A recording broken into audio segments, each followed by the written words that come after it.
Usa aí tremendamente, tá bom? Maravilha. Boa noite a todos. A graça e a paz, amém? Que bênção, muito bom mesmo. Pessoal que está em fora, tem alguns lugares aqui livres, então não fique aí. Você pode entrar que tem lugares livres aqui na frente. Que bom, o pastor fez uma apresentação nossa aí e foi bem feliz. Geralmente as pessoas confundem, né? Está em Goiânia, está com corte, e ele foi certeiro. Eu me chamo Eurípides, eu sou missionário da Jocum, Jovens com a Missão, e sou pastor de uma igreja chamada CMA, Centro Mundial da Adoração, em aliança ministerial com a igreja Sal da Terra. Eu sou missionário da Jocum desde 97, e há 10 anos eu estou ali com o pastor Cote, onde nós temos exercido aí o ministério na área da saúde emocional e da maturidade espiritual da igreja. Deus tem nos chamado para trabalhar nessa área onde a igreja se encontra profundamente debilitada nas suas emoções, nos seus traumas e também na sua maturidade na palavra. Infelizmente, nós vivemos hoje um tempo onde, infelizmente, os cristãos são extremamente rasos quanto à palavra, são totalmente desconectados e adoecidos e desconfigurados, vamos assim dizer, no que diz respeito à família, e são profundamente traumatizados nas suas emoções. Então, nós temos uma igreja onde há pouco conhecimento da palavra, há um relacionamento muito raso com a pessoa de Deus, há uma desconfiguração familiar, isso não é só lá fora, a maioria dos casais não sabem mais como conduzir os seus filhos, não sabem como orientar. Nós vivemos hoje uma cultura onde a maioria das pessoas estão fazendo tudo, trabalhando, correndo atrás da sua carreira profissional, das suas graduações, mas esquecendo daquilo que Deus pediu para a gente fazer, que é educar os nossos filhos e não terceirizar a educação deles. Vivemos hoje, a extrafamiliar tem cuidado dos nossos filhos. A nossa geração, a minha geração, sofreu com ausências, né? E talvez a turma aí dos 40 anos não sofreu tanto, porque quem cuidava dos filhos eram os avós. Que o avô é outro, ele cumpre outro papel. Mas, pelo menos, a consequência da ausência está em família. Mas a minha geração, ela de certa forma foi até cuidada pelos seus avós. Quando os pais acabaram também, foi cuidado pelos seus pais. São raríssimos as pessoas, na geração dos nossos pais, dos nossos avós, foram cuidados por outras pessoas. Já a geração de hoje está sendo cuidado pelas creches, pelas escolas e pelos berçários, produzindo uma ausência total da família. Isso vai produzir traumas, isso vai produzir abusos. Nós somos uma geração profundamente abusada, por quê? Porque nós não vivemos mais dentro de casa. Sempre temos um outro ambiente para a gente morar, para a gente conviver. A carreira profissional e a emancipação financeira produziu um déficit familiar terrível, terrível.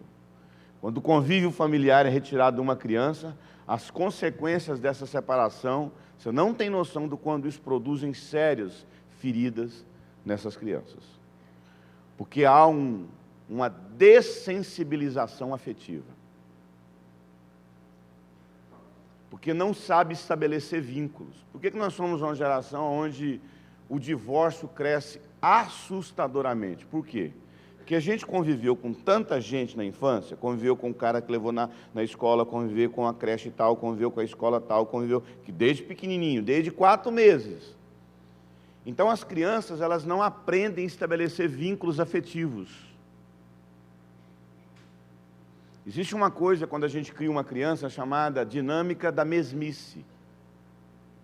A criança precisa da mesmice do dia a dia com a mãe, a mesma casa, o mesmo. As mães deveriam se preocupar até como elas mudam até a cor do cabelo.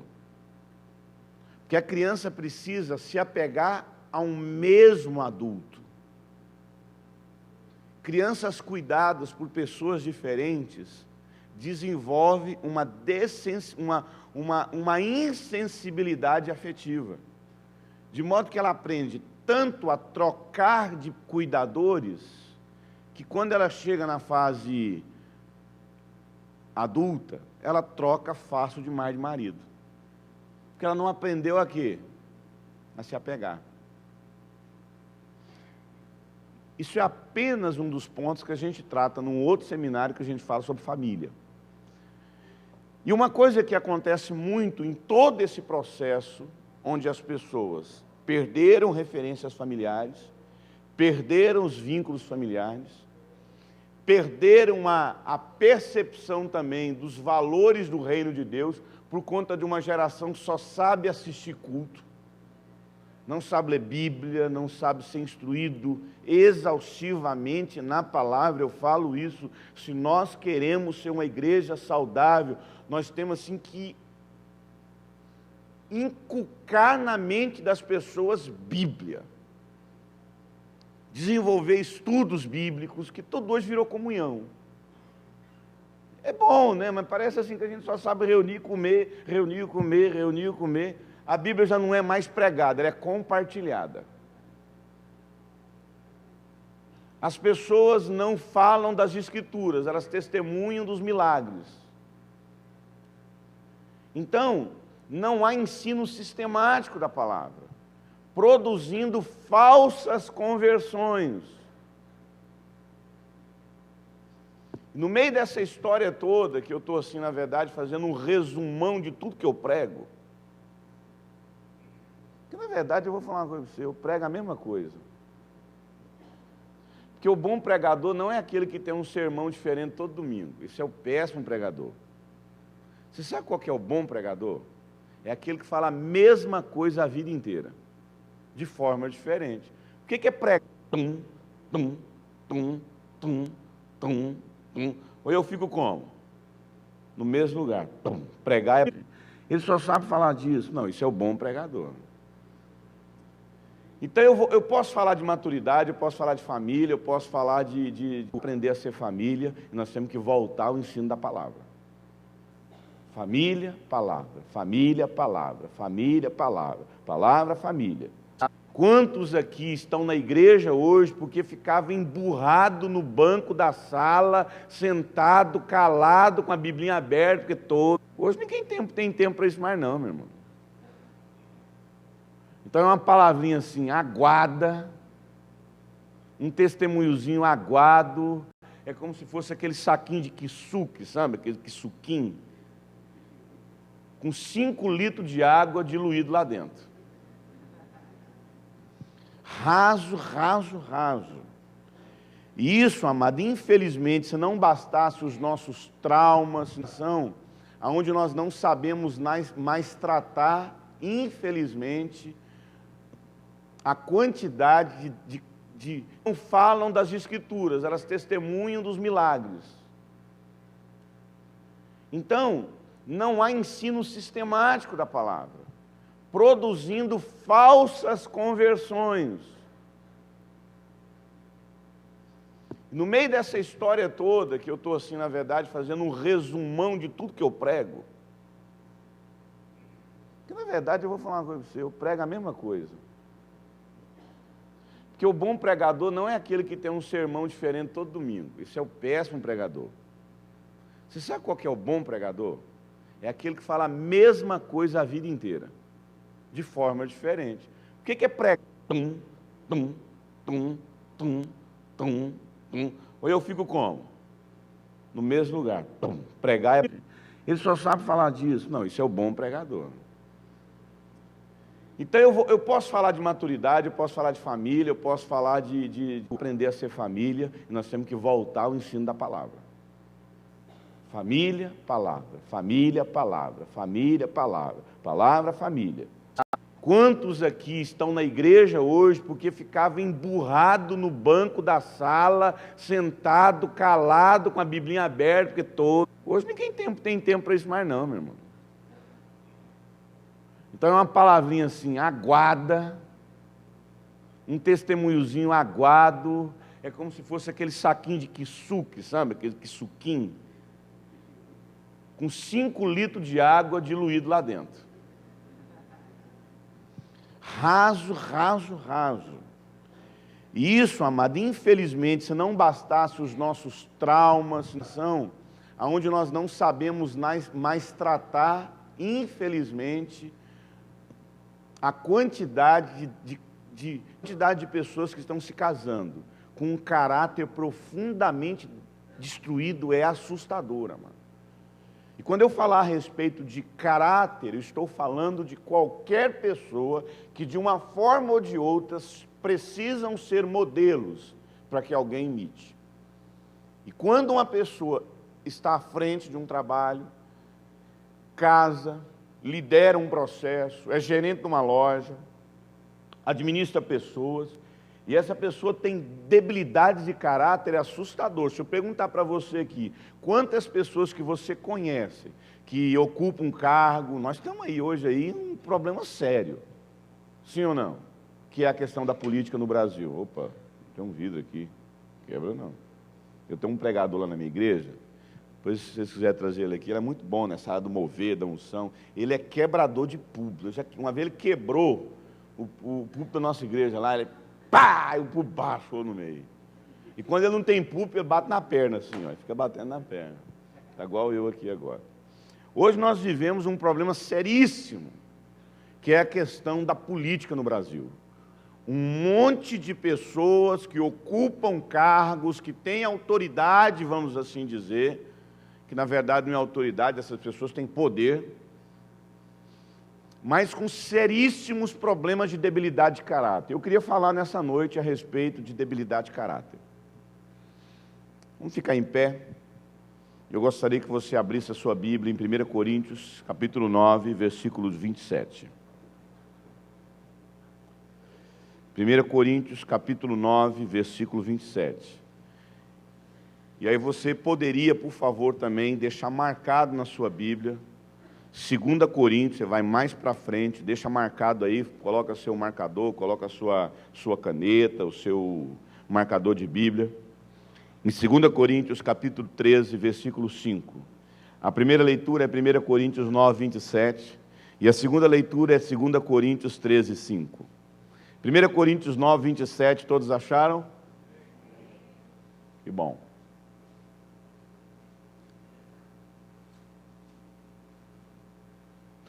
Mas esmurro meu corpo e faço dele meu escravo, para que depois de haver pregado a outros, eu mesmo não venha ser reprovado.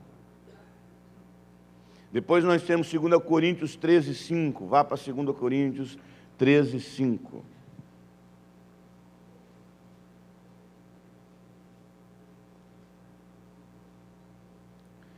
Examinai, portanto, a vós mesmo, a fim de verificar se já estáis realmente na fé.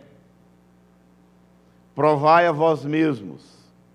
Ou não percebei que Cristo está em vós? A não ser que já esteja reunido com um lugar como esse, ainda temos liberdade.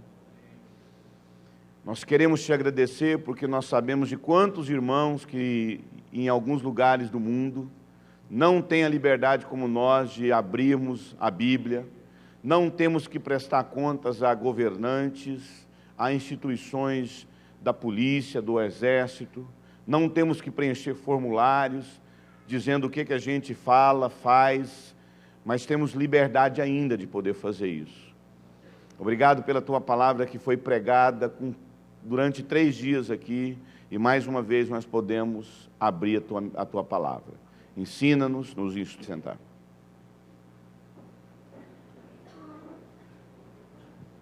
Mas esmurro meu corpo e faço dele escravo, para que depois de haver pregado a outro, eu mesmo não venha a ser reprovado. 1 Coríntios 9, 27. Querido, esse texto, ele fala, para que depois de haver pregado a outros, eu mesmo não venha a ser reprovado. Deixa eu te fazer uma pergunta. Esse texto aqui, ele fala mais com você, ele está sendo dito mais para você ou para mim? Para mim. Quem prega a outros? Eu. Quem ensina as pessoas? Eu. É claro que esse texto fala com você também, mas principalmente para um líder, para um pregador, esse texto também está falando. Porque esse texto diz que depois de haver pregado a outros, eu mesmo não venho a ser reprovado. Paulo diz que é possível alguém estar pregando a Bíblia, exercendo liderança, mas, no entanto, estar sendo completamente reprovado diante de Deus. E quando a gente vai em 2 Coríntios 13, 5, é muito assustador.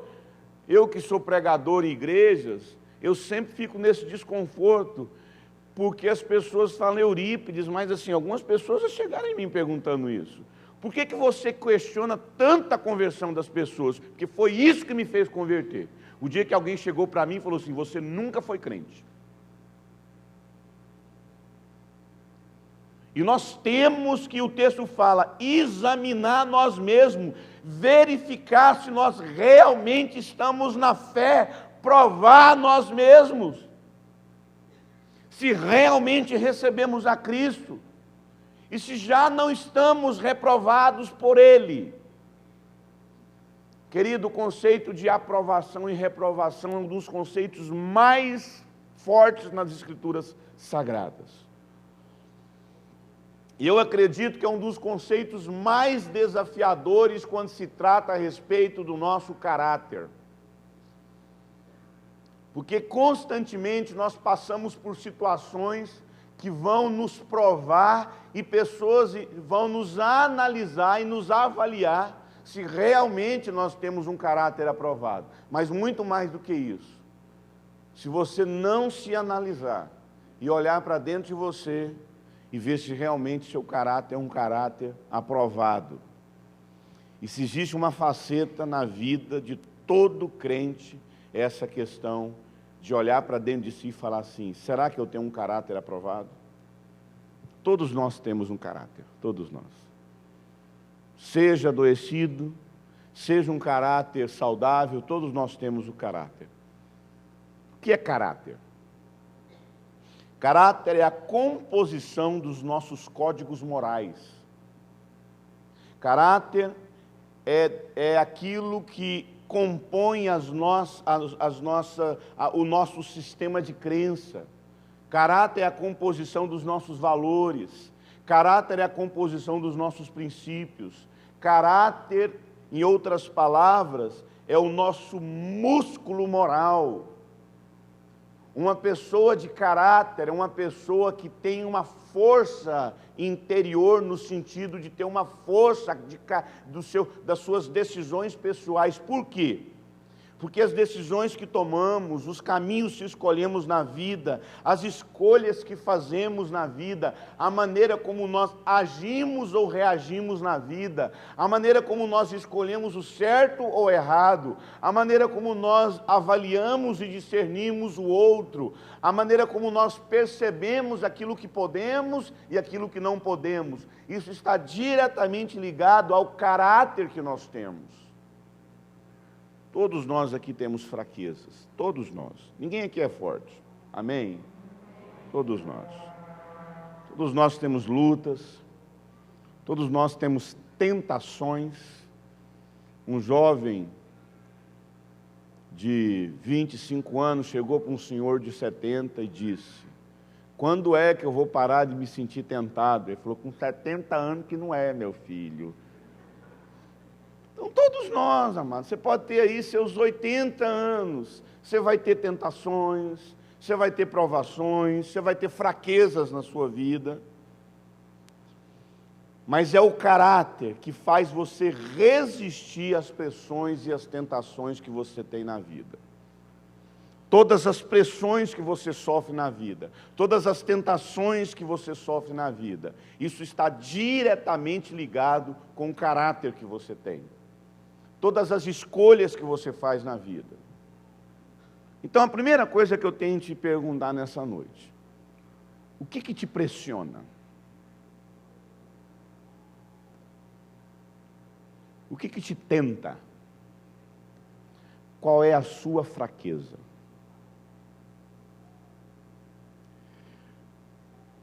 Todos, como eu já disse, temos pressões, tentações, fraquezas. Mas quando você tem um caráter ferido, adoecido, você sucumbe diante das pressões. Seja uma mulher, seja dinheiro, seja um homem, seja fama, seja honra, seja a necessidade de ser afirmado, seja a necessidade de provar que você vai vencer na vida, seja você ser rejeitado, seja você ter uma necessidade de ter poder, tudo isso nos prova. Quando eu cheguei em Almirante Tamandaré, há 10 anos atrás, eu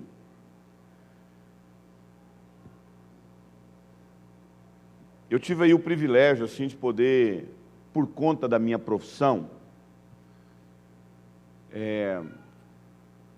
ganhar uma mesa no escritório, na sala que o pastor Cote tinha lá, né, a sala dele. E durante 3 anos eu tive aí a oportunidade de poder, assim, assistir de perto a vida do pastor Cote. E eu vou ser sincero com você, amado.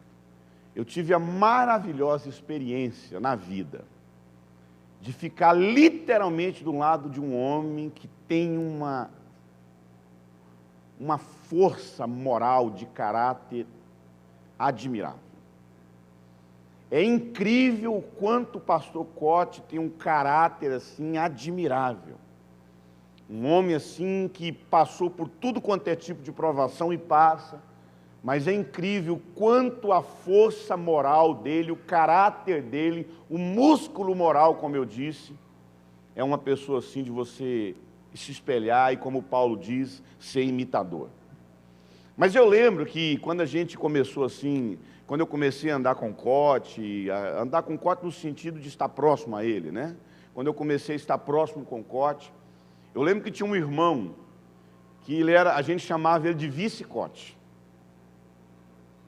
Porque assim, todas as vezes quando alguém ligava para o pastor Cote, que é o que acontece até hoje, a cada dia isso aumenta mais ainda, Cote, você tem como vir na minha igreja? Ele, varão, não tem como não, meu irmão. Não tem como não, mas eu queria indicar uma pessoa. Ele indicava esse irmão. E esse irmão, ele viajava o Brasil inteiro, amado, dando seminários, inclusive foi na minha própria denominação. Dando seminários, sempre o Cote ali, assinando embaixo, promovendo o ministério dele. E isso para o Cote fazer, você não tem noção o quanto demora. Eu estou com o Cote há 10 anos. Todas as oportunidades que eu tive na vida ministerial, foi porque eu vi a oportunidade, fui atrás e me dispus.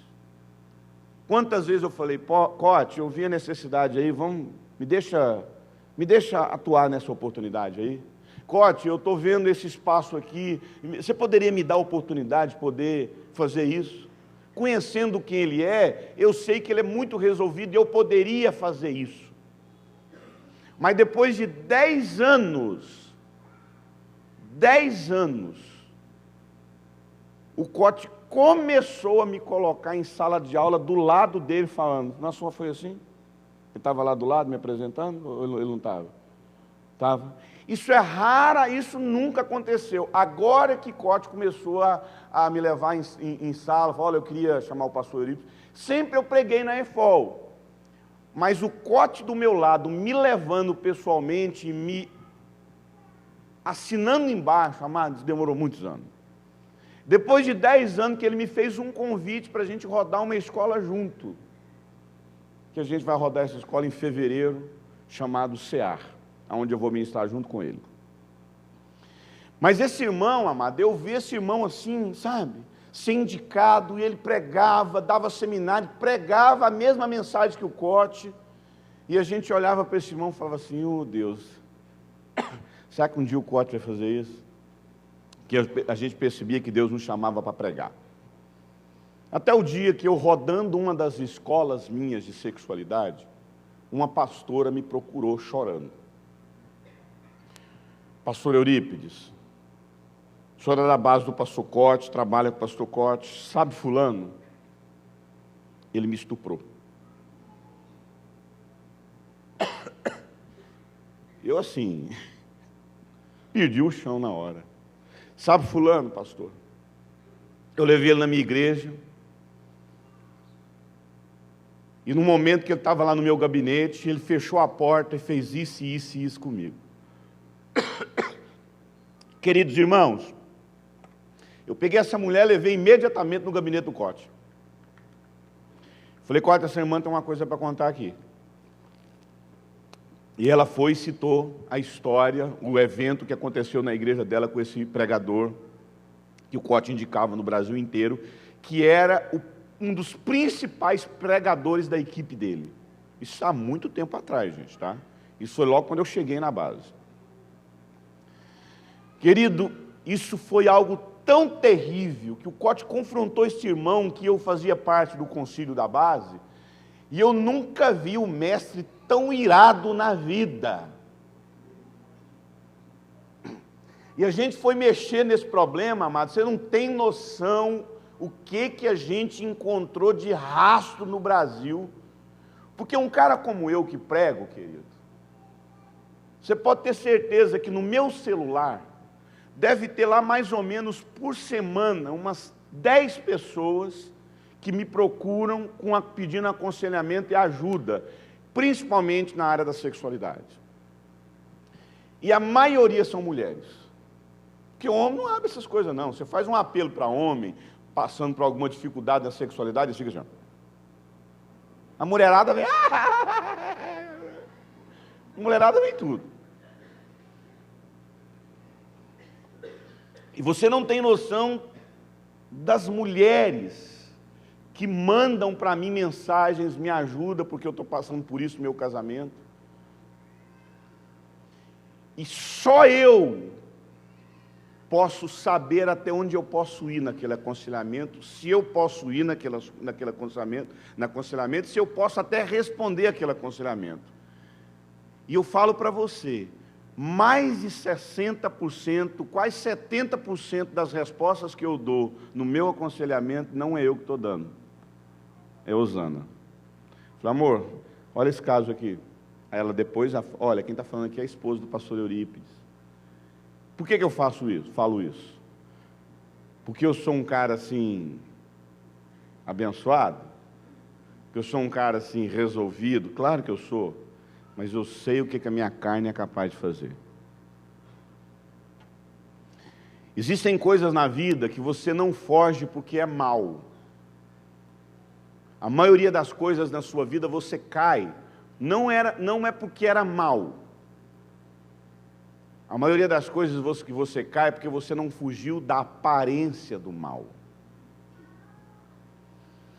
Amado, esse irmão assim... Foi um negócio muito difícil, porque o Cote chamou esse irmão para o conselho, ele não quis atuar, não quis fazer parte, a gente quis espremer essa ferida, e eram muitos casos, amado, porque ele acessava essas irmãs, ele conhecia pessoas, e querido, depois, isso ia além daquela mensagem. Quando ele chegava na cidade, ele já estava há semanas e há meses conversando com aquela pessoa. Quando ele voltava na igreja, aquelas pessoas que abriu o coração com problema de sexualidade, quando ele voltava, ele já marcava até o encontro com essa pessoa, no hotel que ele estava hospedado. E aí, meus irmãos, você não tem noção tanto de problema que foi mexer nessa ferida, mexer nesses pecados.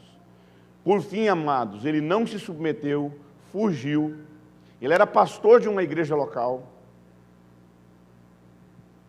E eu lembro que o Cote, assim, naquele momento assim, de ver que ele não submetia o processo, ele falou, olha, se eu sonhar que você está pregando no Brasil usando o meu nome e falando que faz parte da minha equipe, porque você não se submeteu, eu chamei para você vir para cá, eu chamei para a gente tratar sua esposa, tratar sua ferida, espremer essa ferida, retomar de novo todo o caminho que você já passou, voltar de novo ao início das primeiras obras, tratar esse pecado na sua vida, você não submeteu, pois se eu sonhar que você está pregando no Brasil, em alguma igreja, e usando até o meu nome, eu entro em contato com esses pastores do Brasil todo e revelo o quanto você tem essa debilidade de caráter.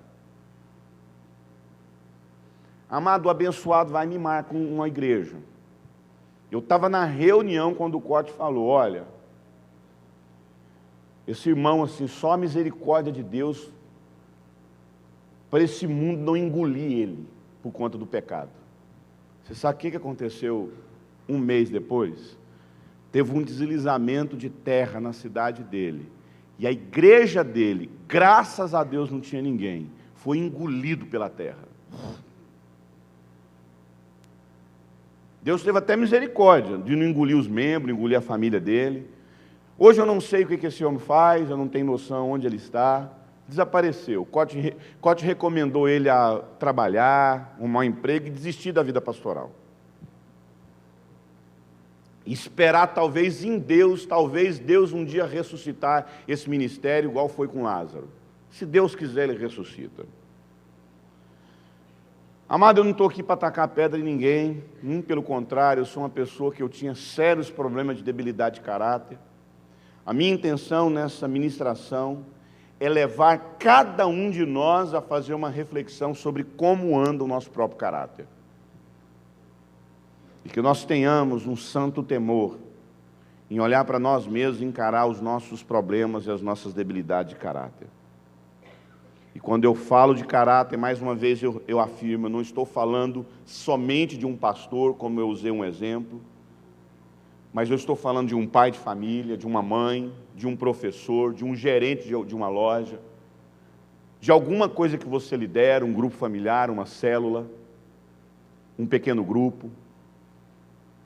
O seu caráter vai determinar radicalmente o seu futuro. E que você consiga olhar para dentro de você e, como o texto sagrado, examinar, portanto, a vós mesmos e verifiquem se vocês realmente estão na fé e provai a vós mesmos. Albert Einstein disse que o inteligente aprende com os seus erros.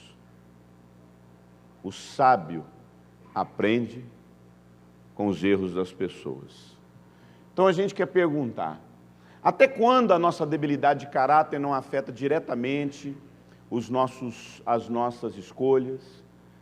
Até quando os pecados que nós temos, até quando esses escândalos não estão diretamente ligados a uma debilidade de caráter? Eu queria, ainda que rápido, falar alguns pontos que nós queremos assim apresentar aos irmãos das consequências de uma pessoa com debilidade de caráter. Todas as vezes que a gente percebe no aconselhamento, nas experiências que a gente tem, na minha própria vida, dos problemas que eu tive de debilidade de caráter, nós percebemos alguns pontos. Primeiro ponto que a gente percebe de consequências de um caráter adoecido é que toda pessoa que tem problema de caráter, a vida espiritual dela é paralisada. Ela pode até enganar, ela pode até disfarçar, mas ela não consegue ter intimidade com Deus. Um dos primeiros problemas na sua vida que você enfrenta com a sua debilidade de caráter, com a sua falta de caráter, é o seu relacionamento com Deus é literalmente paralisado. Agora é curioso que isso não é visível, isso é invisível. É o que acontecia lá com o Sansão. O Sansão tinha uma força visível, tinha um poder visível, mas a debilidade de caráter dele, de não conseguir ter força para resistir uma mulher, é terrível, amado. Deus levantou Sansão para ir ser usado como juízo sobre os filisteus. O abençoado me casa com quem? Com a Filisteia. Justamente aquilo que ele tinha que ir contra é justamente aquilo que ele se casa. Um homem assim com um rastro de imoralidade na vida. O pai vai lá e fala, filho, não casa com essa pessoa. Ele vai lá e se deita com uma prostituta. Filho, não come, não toca em animal morto. Ele vai lá e come mel no corpo de um leão. E ele desrespeita, ele vai entrando assim numa sequência de debilidade de caráter. E é interessante que o texto fala que ele não se percebia que o Espírito Santo não estava nele. Pessoas com debilidade de caráter, amado, ele começa a fingir. E ele, na verdade, fica se enganando, achando que a falta de caráter, os pecados ocultos na vida dele, a vida de mentira que ele vive, isso não vai mudar em nada. E é terrível quando ele entra no automático. Você sabe o que eu aprendi na vida? Eu sou um obreiro novo, gente. Eu tenho apenas aí, se a gente for realmente contabilizar, eu tenho aí uns 6 para 7 anos de vida ministerial. Meu processo de restauração durou 3 anos. O processo ainda que Deus, não que eu não esteja vivendo esse processo ainda. Nós estamos em constante processo. Mas diante das experiências que eu tenho na vida, eu descobri uma coisa. Você sabe qual que é uma das coisas mais terríveis na vida de quem prega, ora, ministra, lidera? É que mesmo que ele tenha uma vida de pecado, o que ele faz diante das pessoas não muda. Parece que até os milagres que ele fazia quando ele estava aparentemente bem, continua até mesmo depois de uma vida errada. Eu conheço gente, amado, que ele pregava com a equipe dele pelo Brasil todo, mas ele tinha um caso homossexual com o obreiro dele, que orava junto com ele pelas multidões e tinha milagre. Eu não sei se parece que a fé da pessoa é tão intensa, que o cara vê acontecer umas manifestações dessa, que não é fruto dele, é fruto da fé de quem? Da pessoa. Aí parece que ele fala assim, não, então já que Deus está agindo, Deus não está se importando com a vida que eu tenho. Canso de ver isso, amado. É terrível quando você fica uma mente cauterizada e acha que porque as pessoas choram, porque o Espírito Santo age, aí só Deus para responder essas coisas. As pessoas acham que Deus passa assim, desapercebido com isso. Sinceramente, eu não vejo isso, amado. Primeira característica de uma pessoa com caráter deformado é que a vida espiritual dela literalmente é uma mentira. O relacionamento espiritual dela com Deus é paralisado. Segunda característica é que o futuro dessa pessoa é abortado. Pessoas com problemas de caráter, tinha tudo para romper na vida, para ter um casamento abençoado. Eu sei disso, amado. Tem pessoas que casou com gente abençoada. Tem pessoas que casou com pessoas até corretas. Mas por conta de um caráter adoecido, ele perde o casamento, perde oportunidade de trabalho, perde oportunidade de crescer na vida. Eu sei do que eu estou falando. Agora, amado, se o problema do relacionamento com Deus é invisível, nessa fase aqui, tudo já fica como? Visível. Todo mundo começa a ver os frutos da debilidade de caráter que ele tem. Tudo na vida dessa pessoa, por conta de um caráter adoecido, tudo na vida começa a minguar. Lembra quando eu disse para vocês que pressões que a pessoa enfrenta, seja dinheiro, seja tentações com homem, com mulher, seja fama, seja honra, ele não traz à luz, ele não mostra a sua fraqueza, ele não mostra as suas tentações. Por quê? Porque a debilidade de caráter não permite isso. Você tem uma tentação, você tem uma fraqueza. Quando você tem um caráter adoecido, ferido, e aí é no módulo 3 que a gente mostra por que as pessoas têm, no módulo 2 que a gente mostra por que as pessoas têm um caráter ferido. Quando você tem um caráter ferido, frutos de traumas, frutos de influências erradas na vida, um menino que vê um pai sendo malandro, esperto, um menino que vê um pai adulterando, traindo a mãe, uma criança que cresce numa família deformada, é muito difícil. São raríssimas as pessoas que conseguem sair de uma família adoecida, que não traga por toda a vida a doença dessa família. Eu sempre falo isso para os recém-casados. Você acha que você casou com essa pessoa, né? Não, você casou com a família dela. Você não tem noção do quanto sua mulher carrega dentro dela a família inteira dela. É muito bom os cursos de casais, é muito bom MMA não, né? MMI. Tem ministério que parece um MMA mesmo, entendeu? É muito bom o MMI, é muito bom Veredas Antigas, é muito bom Casados para Sempre, é bênção, tem que ter, é muito bom Encontro de Casais, a minha agenda todo ano está lá, separada para o Encontro de Casais da minha igreja. Então agora, o mês que vem, eu estou indo para o Encontro de Casais, vou sentar, vou ser ministrado, eu e minha esposa, está lá, amo, está tudo certo, nós temos muitos jantares, tudo para o goiano termina em comida. O goiano está comendo aqui, já está pensando na comida de amanhã, entendeu? E é muito importante, mas vou falar uma coisa para você. Um casal não aprende sobre vida de casado em cursos. A gente aprende com papai e mamãe dentro de casa. O que você vai reproduzir no seu casamento não é aquilo que você aprendeu no curso, mas é aquilo que você viu seu pai e sua mãe fazer dentro de casa por anos.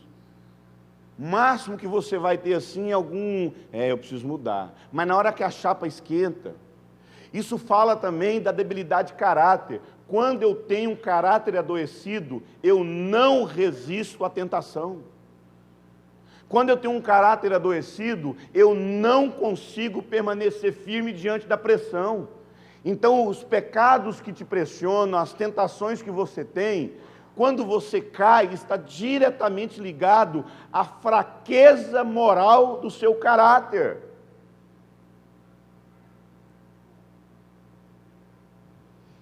Eu acho interessante a história do Geazi. Quem lembra o Geazi? O Geazi, para quem não conhece, era o moço do Eliseu. O Eliseu foi o moço de quem? E Eliseu recebeu a unção dobrada de quem? De Elias. Logo, Geazi recebeu a unção tripla, né? Quádrupla. De quem? De Eliseu. Mas esse homem um dia foi provado, amado. Um dia o caráter de Geazi foi provado.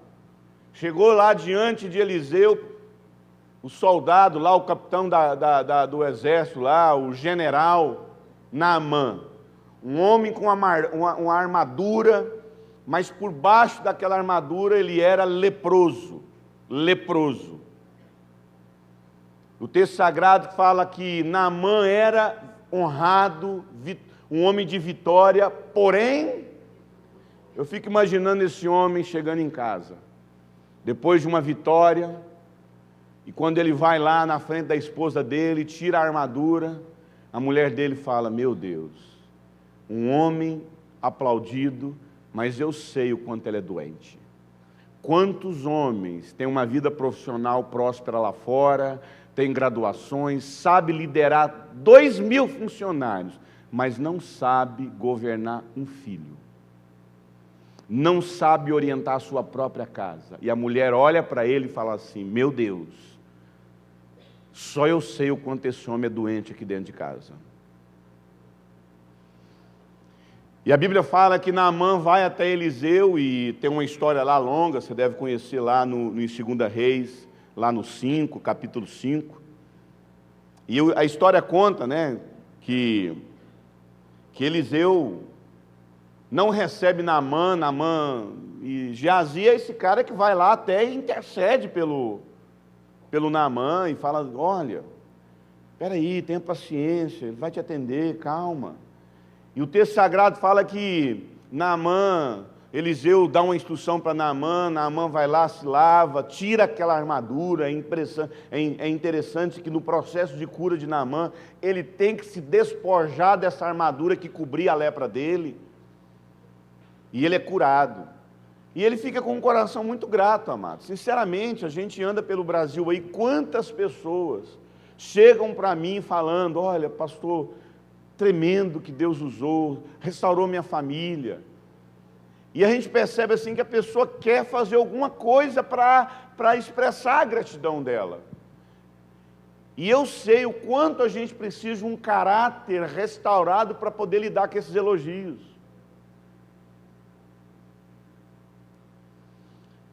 E queridos, Geazi vê esse homem embora, com aquela carroça cheia de diamante, prata, ouro. E por conta de um caráter deformado, o texto diz o seguinte: Eliseu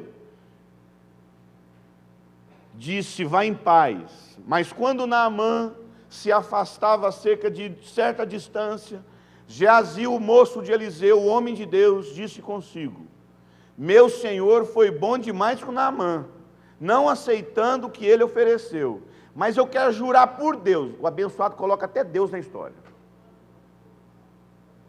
que eu vou correr atrás de Naamã para ver se eu ganho alguma coisa. Eu fico perguntando quem nós somos nessa história. Será que nós somos o Eliseu que não deixa isso fazer parte dos valores da vida dele? Eu sou pregador e eu sei, amado, que como todo mundo eu sonho em dar uma casa de presente para minha esposa. Não tem coisa mais difícil do que você ficar assim orando para o seu carro não estragar. Meu Deus do céu, que dia que eu vou poder comprar um carro zero e aguentar ele assim pelo menos uns 7 anos, sem ter que ir lá no mecânico, ficar refém dele. Esse tempo atrás, meu Deus, uma coisinha de nada, daquele dinheirão, e gasta aquele dinheiro que você não tinha programado. Então eu sei que eu quero poder dar uma casa para minha esposa, dar um carro melhor para ela. E a gente vive 100% da vida ministerial, amado. E eu vou falar uma coisa: nós temos que sempre provar o nosso coração, para ver se o nosso coração não transforma o nosso ministério numa fonte de lucro.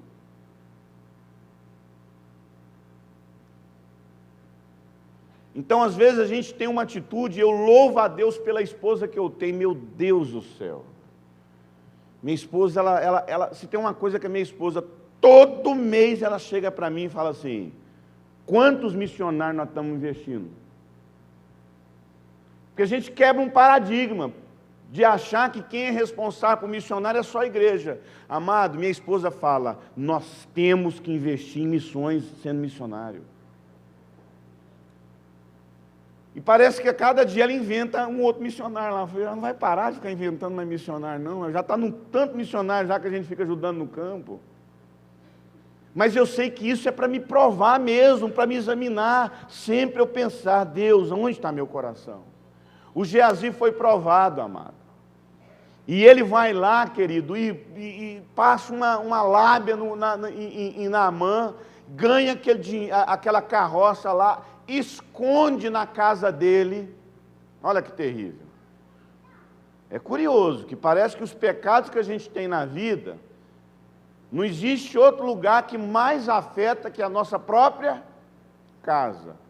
O texto sagrado diz que quando Geazi chegou lá na frente de Eliseu, e aí dorme com esse barulho, porque parece que Eliseu foi em espírito lá, falou: olha, quando você estava fazendo aquilo lá, rapaz, eu estava era do seu lado.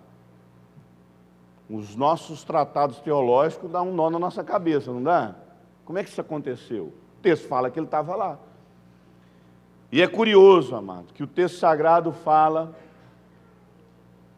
em 2 Reis 5:27, portanto, a lepra de Naamã se apegará a ti e a sua descendência para sempre. Então saiu Geazi da presença de Eliseu, leproso, junto com sua família. Você sabe qual que é o próximo ponto? Toda falta de caráter adoece não só você, mas as pessoas em sua volta.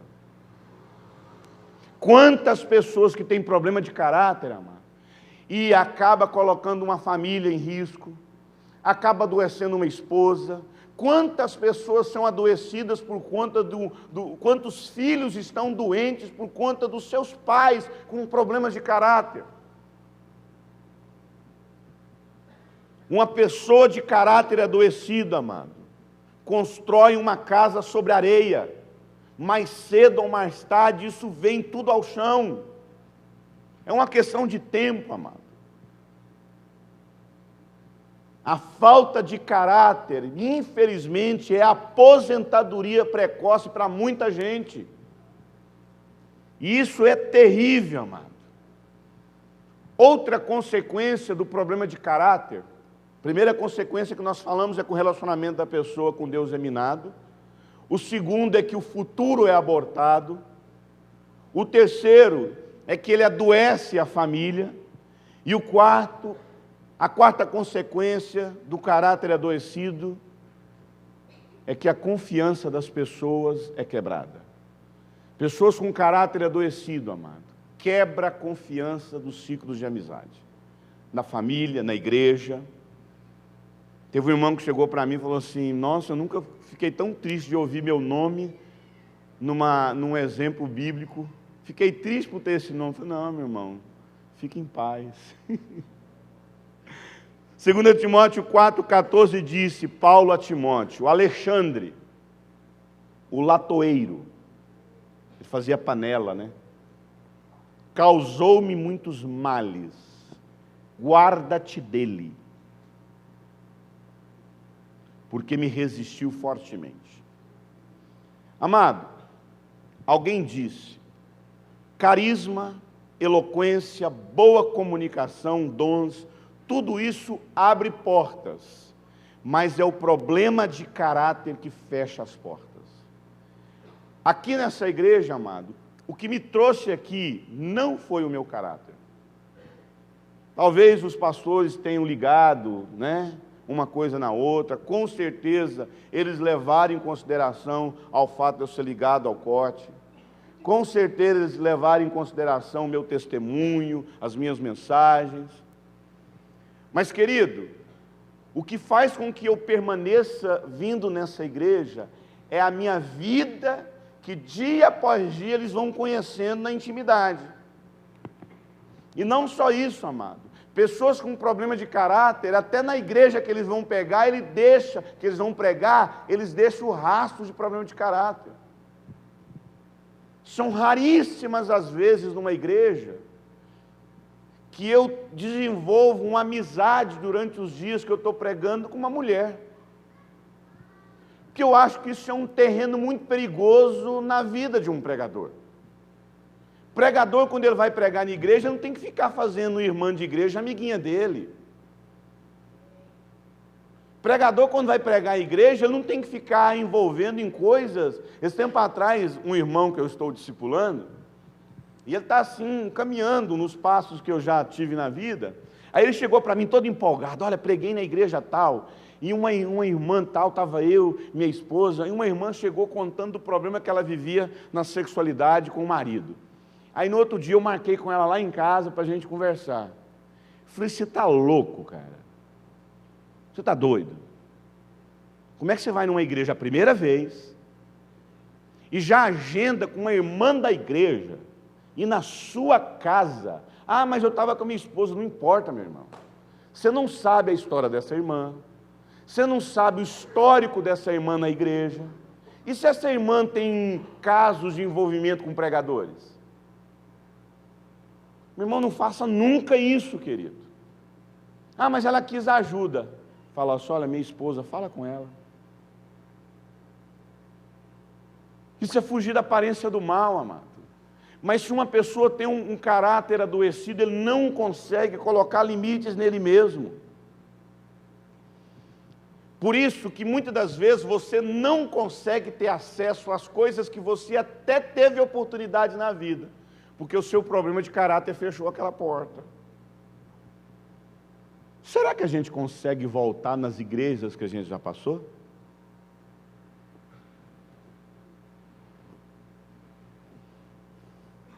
Eu já tive 3 igrejas na minha vida. Minha denominação que eu cresci, uma igreja histórica, tradicional. A minha igreja que eu, na época, não era ligada à igreja que eu fazia parte hoje. Uma igreja em Uberlândia que maravilhosamente, a igreja que eu fazia parte em Uberlândia, hoje está aliançada com a igreja que eu faço parte. Então eu passei por 3 igrejas.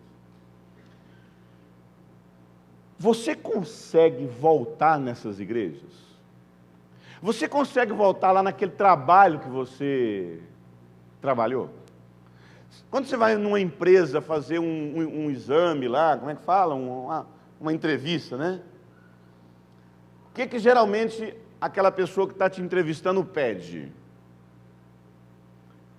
Telefone de quê? De 3 empresas, sim ou não? Agora eu te pergunto, será que quando alguém liga, vai ouvir a seguinte frase? Cuidado com ele. Foi isso que aconteceu com Alexandre.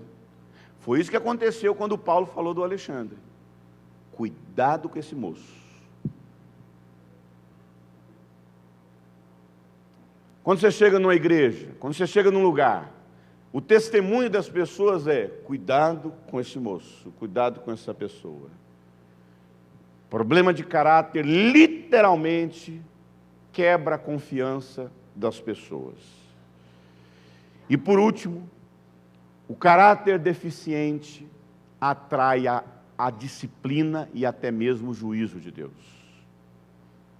Pastor Cote diz que o que mais trata o caráter de uma pessoa é a disciplina de Deus. Abra sua Bíblia em Hebreus 12. Nós já estamos concluindo, Hebreus 12.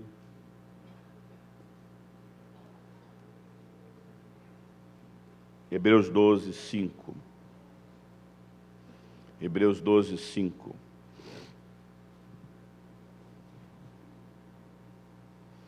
Eu estou lendo a linguagem NVI.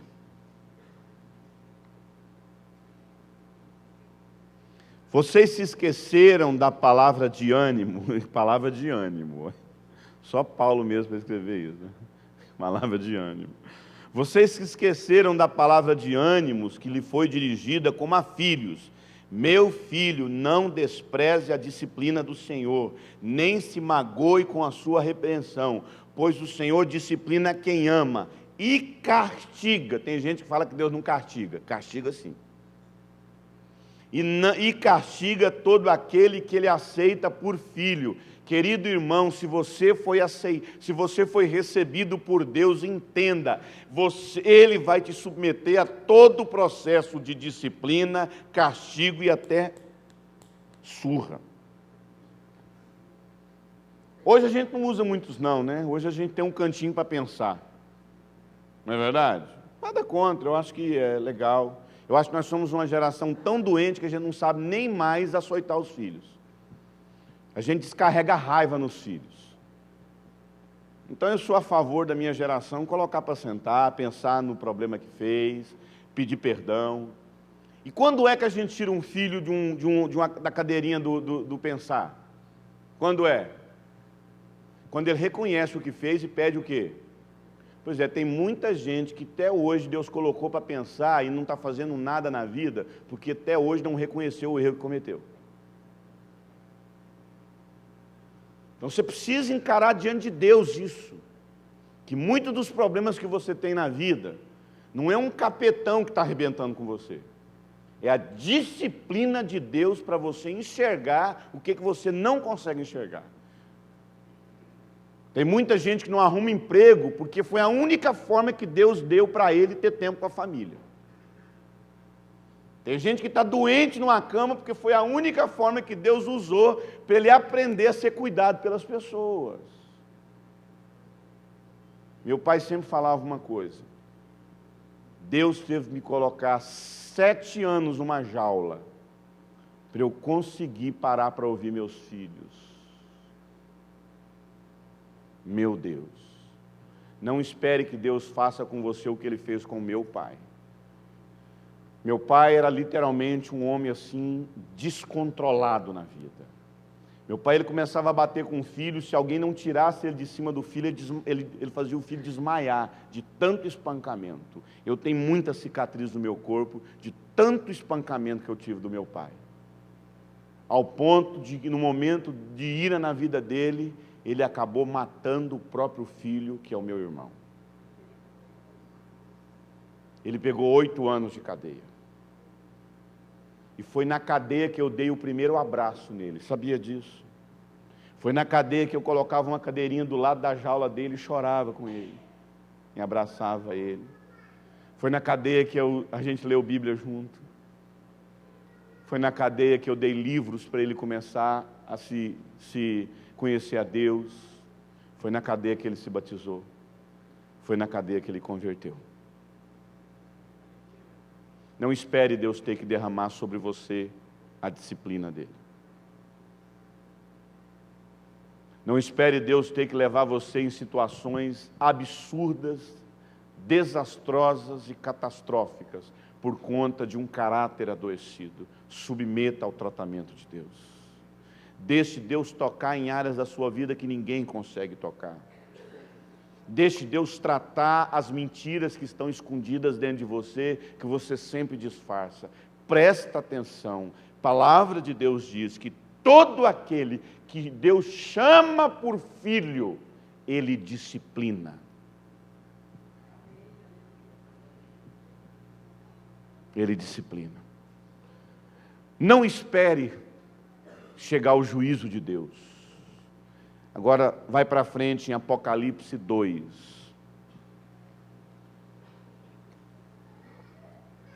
Apocalipse 2, 21. Apocalipse 2, 21.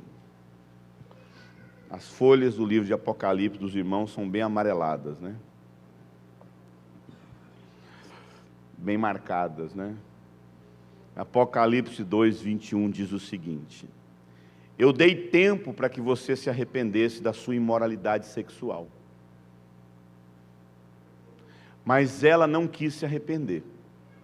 Por isso, eu vou fazer você adoecer e trarei grande sofrimento aos que cometem adultério com ela. Isso é Novo ou Velho Testamento? Hã? Então não vem me falar que Deus, o Deus do Novo Testamento é um Deus só de amor. O Deus do Novo Testamento também faz isso aqui, ó. A não ser que ela se arrependa das obras que ela pratica, matarei os filhos dessa mulher. Então todas as igrejas saberão que eu sou aquele que sonda as mentes e os corações, e retribuirei a cada um de vocês de acordo com suas obras. Eu acho interessante essa palavra no início, dei-lhe tempo. Querido, muitas das vezes, o juízo de Deus não vem na sua vida, porque Deus está te dando tempo. E o texto fala que vai colocar na cama e vai matar até os filhos, pelo amor de Deus, amado. Não se engane. Chega um momento na nossa vida que Deus diz, basta. Chega um momento na nossa vida que Deus diz, chega. Chega um momento que Deus diz, você vai perder seu casamento. Chega um momento de Deus na nossa vida que Ele diz, seu filho vai morrer. Não estou dizendo que uma morte de um filho é fruto de rebeldia, diz pai. Mas tem muito lugar que é, tem muitas pessoas que é. Chega um momento da nossa vida, amado, que você perde tudo, que Deus fala, você vai perder tudo. Eu fico pensando no filho pródigo. Fala se a gente não é tentado em não permitir que o filho pródigo deixe de comer comida de porco. Fala se a gente não é tentado. Sim ou não? Mas o que fez aquele moço cair em si?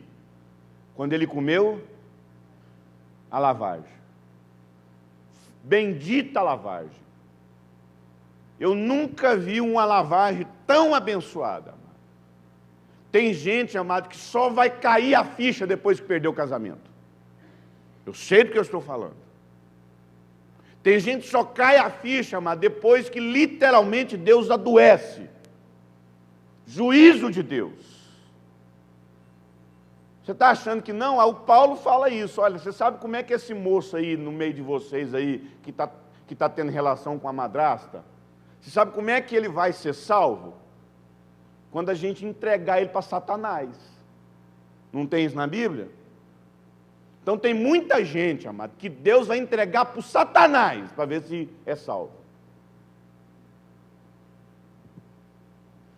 Tem gente que só volta para Deus depois do juízo.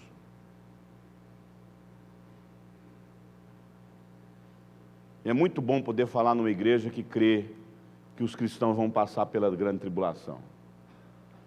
Porque para mim é a única maneira de purificar essa crentaiada aí, que só sabe viver em show gospel. Tem que ter um assim, porque se tem uma perseguição, mas acabou o show gospel, acabou 30 mil reais de show, acaba ou não acaba?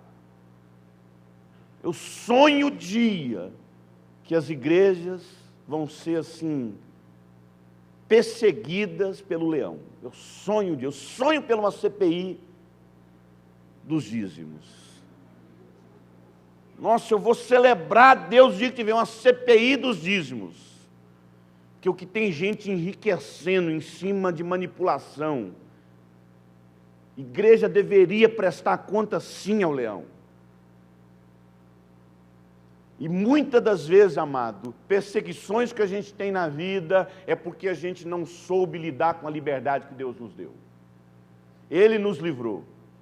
É terrível aquele texto bíblico, quando fala que a porca volta ao chiqueiro e o cachorro volta a fazer o quê? Comer o vômito. Você já viu como é que é? Esse tempo eu tenho uma cachorrinha. E todo dia, final de dia, a gente tem que passear com ela, porque senão ela surta em casa, né? Começa a fazer cocô na casa toda, entendeu? E aí teve um dia que eu estava andando com a Minnie lá, com a minha Yorkshire, ela, quando eu vejo, já está comendo um vomito dela lá, que me deu um nojo. Eu fiquei assim uns 2 dias sem beijar, sem deixar ela me lamber. Olha aqui. A palavra de Deus diz que quando você volta a ter uma vida de pecado, você está comendo aquilo que um dia Deus fez você vomitar. Quando a gente vomita, é o pecado sendo colocado para fora. Você vomita a sua raiva, você vomita a sua mágoa, você vomita a sua vida de pecado. Mas quando você volta a comer, a praticar esse pecado, você está comendo de novo esse vomito.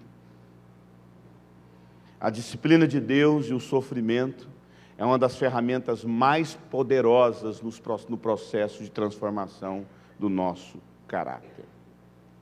Eu queria agora que você abrisse a sua Bíblia em João, 1 João.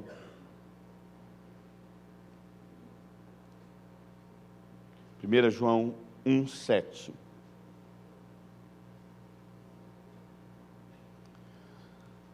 João 1:7.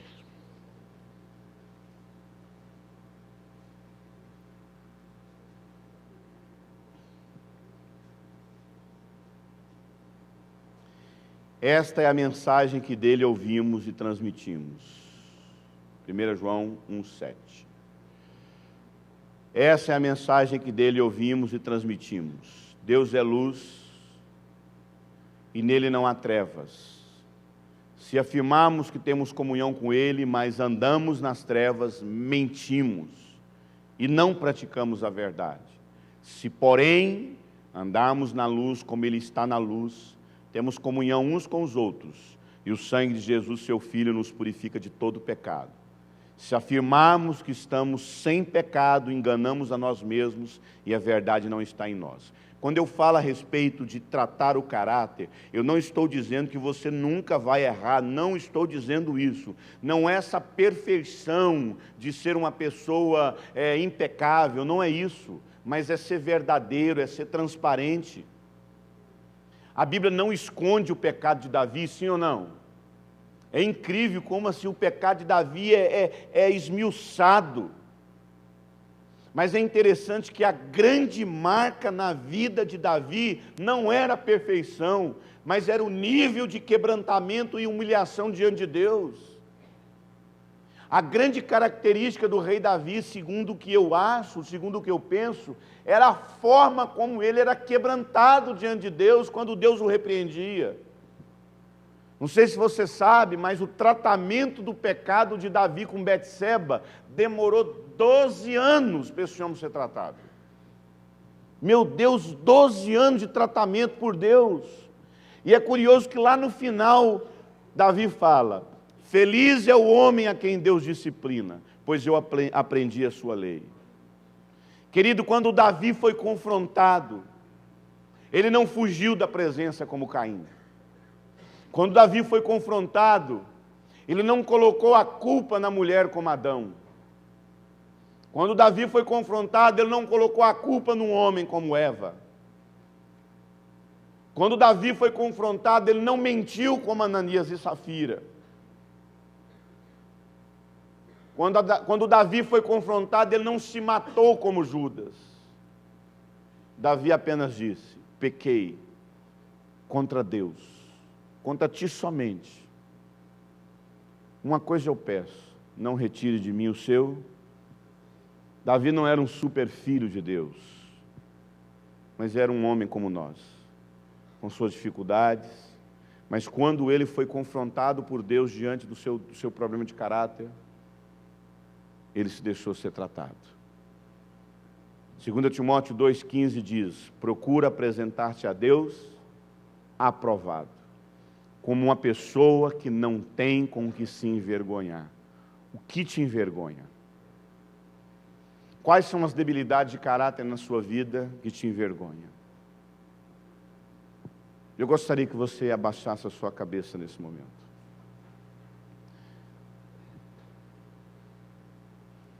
O que realmente tem sido na sua vida assim uma vergonha?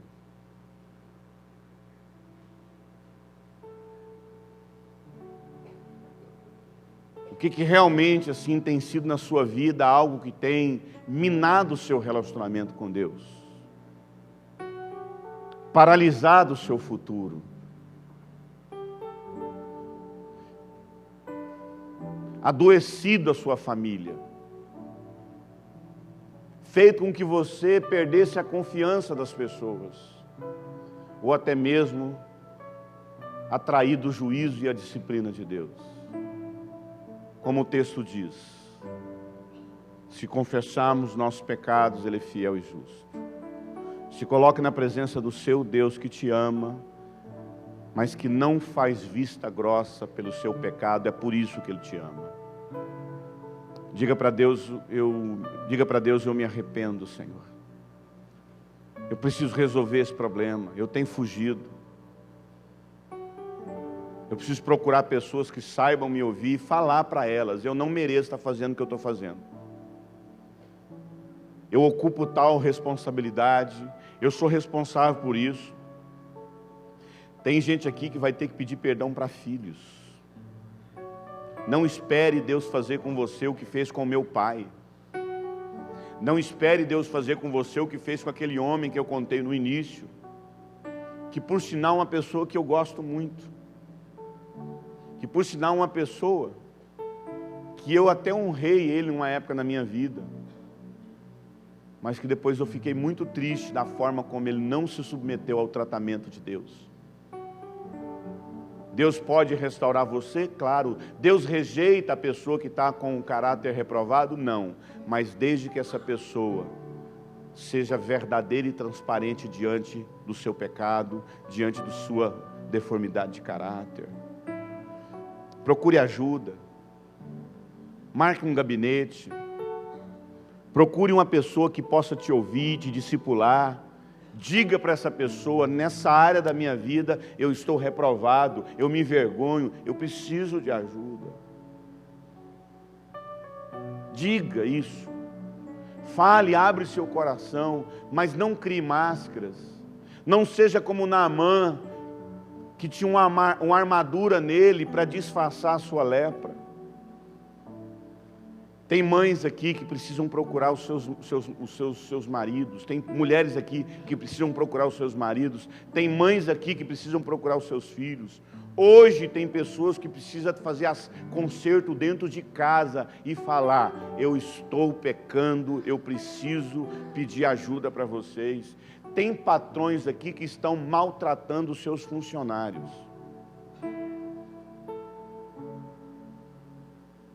Tem patrão que precisa procurar o seu funcionário e falar: não fui honesto com você, tá? Isso aqui não me pertence, isso aqui é seu. A palavra de Deus diz: os senhores não maltratem seus servos. Se fosse hoje, parafrasear para os nossos dias, seria: patrões, não maltratem os seus funcionários. Cuide da sua esposa, querido. Não seja esse homem que Deus tem que disciplinar para que você possa ter tempo com seus filhos. Quanto tempo você não passeia com sua família? Quanto tempo você não tem um tempo de qualidade com sua família? Não espere Deus ter que disciplinar para você poder enxergar o quanto você precisa de ajuda. Pai, eu oro pela vida dos meus irmãos agora. Derrama aquela medida de graça, de perdão, de reconciliação, de quebrantamento, que só o Senhor pode fazer isso. Agora, com tua mão de graça, toca no coração das pessoas que precisam de cura e que abrem um coração para serem restauradas. Toca nas famílias, toca nos filhos, nas esposas, nos maridos, nos patrões, nos funcionários. Tem funcionário aqui que não é responsável por aquilo que Deus deu a ele. Deus toca nessas pessoas que estão tendo caixa 2. Tem pessoas aqui, Senhor, que têm caixa 2, que têm uma vida desonesta. Tem pessoas aqui que subornam. Tem pessoas aqui que aceitam propina. Deus toca nesses pecados. Tem pessoas aqui que têm vida dupla. Uma pessoa em casa, outra pessoa no mundo. Toca nessas pessoas. Tem jovens aqui aprisionados por imoralidade sexual, por pornografia. Toca nessas pessoas, Pai. Toca nas nossas feridas. Nós queremos ser aceitos, nós não queremos ser reprovados, ó Pai. Nós queremos ser aprovados pelo Senhor. Ministra o nosso coração. Olhe para os nossos transgressões e nos perdoa. O Senhor é longânimo. O Senhor é perdoador, Deus bondoso, Deus de amor. Perdoa os nossos pecados. Cura as nossas fraquezas. Transforma o nosso caráter. É por Jesus que eu oro. Amém.